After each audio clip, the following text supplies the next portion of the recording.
ഇന്നു മുതൽ രാജ്യത്ത് GST പരിഷ്കരണം പ്രാബല്യത്തിലാകും.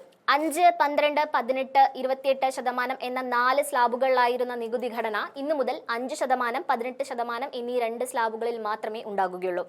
ഒരുപാട് സാധനങ്ങളുടെ വില കുറയുമെന്നതിനാൽ തന്നെ സാധാരണക്കാർക്ക് ഇതൊരാശ്വാസമായേക്കാം. പാൽ മുതൽ ചെറിയ കാറുകൾക്ക് വരെയാണ് പുതുക്കിയ GST പ്രാബല്യത്തിൽ വന്നിരിക്കുന്നത്.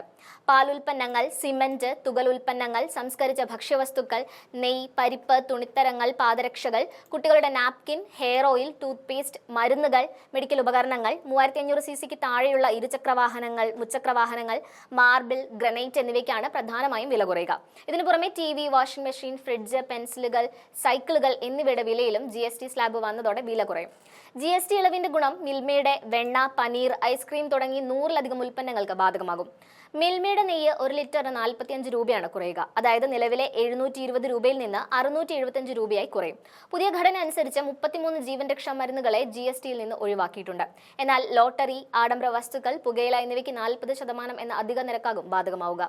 20 ലക്ഷം മുതൽ 40 ലക്ഷം രൂപ വരെയുള്ള ഇലക്ട്രിക് ആഡംബര കാറുകൾ, 2500 രൂപയ്ക്ക് മുകളിലുള്ള വസ്ത്രങ്ങൾ, ചെരുപ്പുകൾ, ചില ഡ്രിങ്കുകൾ എന്നിവയുടെയും വില വർദ്ധിക്കും.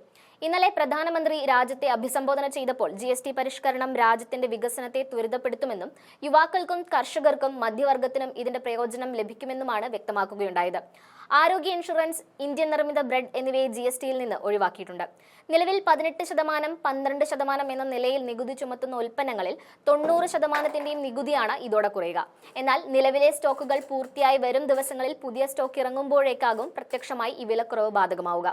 2 ലക്ഷം കോടി രൂപ അധികമായി മാർക്കറ്റിലേക്ക് ഈ നികുതി ഇളവിലൂടെ ലഭ്യമാകുമെന്നും അത് സാധാരണക്കാരായ ഇടത്തരം കുടുംബങ്ങൾക്ക് കൂടുതൽ പ്രയോജനമാകുമെന്നുമാണ് കേന്ദ്ര ധനമന്ത്രി നിർമ്മല സീതാരാമൻ അവകാശവാദം ഉന്നയിക്കുന്നത്.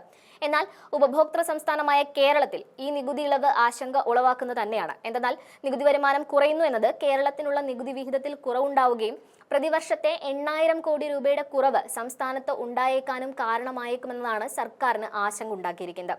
അതിനാൽ തന്നെ ഈ നഷ്ടം നികത്താൻ കേന്ദ്ര സർക്കാർ തയ്യാറാകണമെന്നാണ് പല സംസ്ഥാനങ്ങളുടെയും ആവശ്യം. എന്നാൽ വില കുറയുമ്പോൾ ഉപഭോഗം കൂടുമെന്നും വരുമാനം ഉയരുമെന്നുമാണ് നിലപാടിൽ തന്നെയാണ് കേന്ദ്രം.